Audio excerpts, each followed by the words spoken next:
What would you get if you combined Sayonara Zetsubo Sensei with Durarara? You'd get the Voynich Hotel. There's basically no better way to describe it.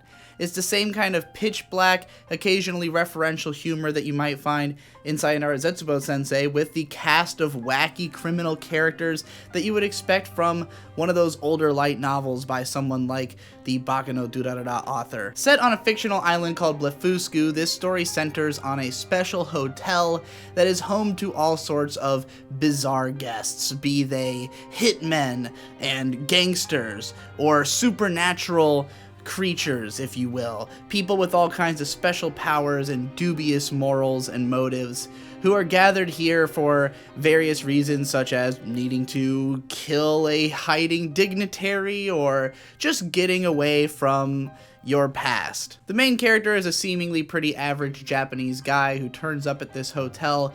He is, in fact, running away from his past, but I won't spoil too much about that. The way that this book is structured is that you're gradually always learning more and more about the characters and about the setting. So in the beginning, it just seems like there's something weird about this hotel. The maids are a little too good to be true. There's something darker going on, but the darkness is established pretty quickly. Within the first couple of chapters, we see a couple of guys get sniped in the fucking head.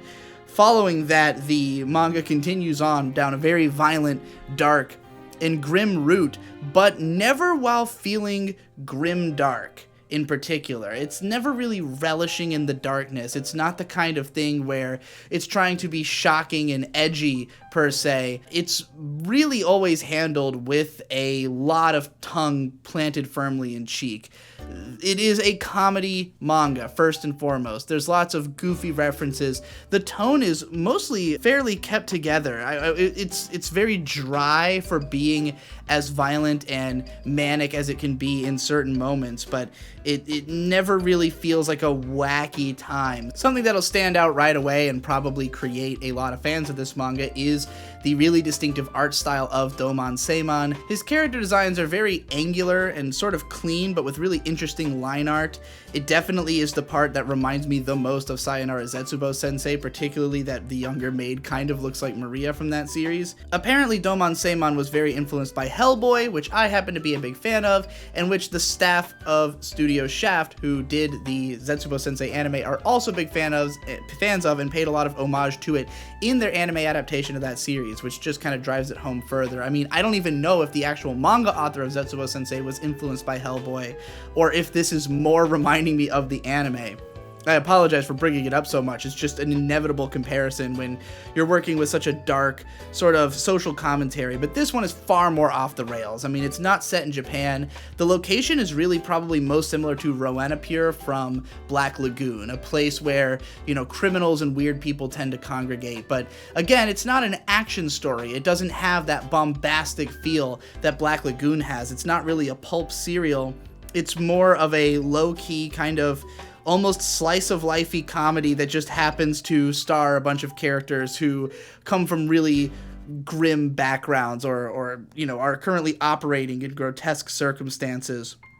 There's also an element of love comedy to this, as there are romantic pairings, the main character's kind of falling for one of the maids, you know, you progress through their relationship. There are characters who actually die. It's, you know, it's not sparing. This is only 3 volumes long. I will definitely be reading volumes 2 and 3. I almost did before this video, but I was worried I'd end up spoiling stuff if I read too much ahead. They're all out in English now, so this is an easy blaze through, and I was really intrigued by the fact that the chapters are only like 7 or 8 pages long a lot of the time. Like, they're ultra short. They usually just kind of get in, fixate on 1 or 2 certain characters and get out. So it's kind of an ensemble, even though there is a main character and the maids are very prominent. As you go along, other characters kind of filter in, and as they appear again and again, you'll learn more about them, how they're interconnected in unexpected ways, you know, more about the past of the island, the sort of mythology behind this hotel, and it just ends up feeling a lot richer and more detailed than you first expect, and that's really where I think a lot of the appeal comes from. While it is funny, and there are, you know, some references here and there that might, you know, get to people depending on your age and what kind of things you consume, a lot of, video game references, anime references, stuff like that. That stuff is really just like little haha moments that don't really draw you in nearly as much as the intrigue of learning about these characters does. So it's very much a story that gets more interesting the more of it you read. It hooks you in with the bizarre tone, and then it keeps you there by making these characters interesting to read about and, learning the mythos. You also might just like it because the girls are fucking hot. I mean, Domon Seimon apparently got his start as an erotic author. He drew a bunch of porn. His porn is kind of weird because the art style is weird to see as actual pornography, but I think that the characters are very attractive. He has a way of drawing sort of saggy tits that I'm a big fan of, and, lots of great character designs, just super unique. Instantly memorable. I don't even know the names of most of these characters because they're not really stated, but I will remember them based on their appearances.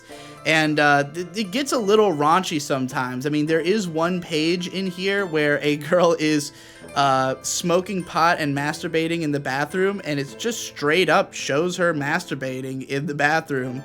There's violent imagery. There's it really pulls no punches. This thing is straight for the throat, which might be why it's taken so long for his work to get published stateside, because Domon Seimon has tons and tons of stuff. This is apparently his best known. It's definitely the one that I always have heard about on 4chan, but he's a really prolific author. I'm surprised that he hasn't, had even more of a cult following if his other stuff is as good as The Voynich Hotel. Because I could see this appealing to a lot of people. Again, if you enjoy stuff like Bakano, Do-Da-Da-Da, Sayonara Zetsubo Sensei, Black Lagoon, this is very much in the vein of all that stuff, but has enough of its own unique character that you won't just be, you won't feel like you could read one of those instead. Like, this is extremely distinct in spite of those comparisons. I would say that I'm excited to read the rest of it, and I could see returning to it because it is so unique of a manga. And, I tend to like these types of stories where all the characters are psychopaths with unique, quirky personalities and gimmicks that, play off of each other in fun and interesting ways. Sometimes when, characters you don't expect to interact do, the results can be interesting and unexpected. And it's really, I appreciate that the author, goes out of his way to put these people in these kind of unique scenarios where they encounter, other types of people that you wouldn't expect them to. So yeah, overall, this was a really solid read. I will definitely be reading the next two. I would highly recommend it. If you want to buy this book and the other two, I have an Amazon Associates link down in the description where I'm linking straight to it. If you buy it there, I get some of the proceeds. Doesn't cost you anything extra, just means I get extra money, because that's how Amazon affiliate links work. In the next episode, I'm going to be talking about the classic, seminal Rumiko Takahashi work, Urusei Yatsura, which has recently begun getting reprinted in English once again. This is the first 2 volumes in one omnibus, so if you're reading online along with me, the first 2 is what I'll be covering. But yeah, this is the new English release.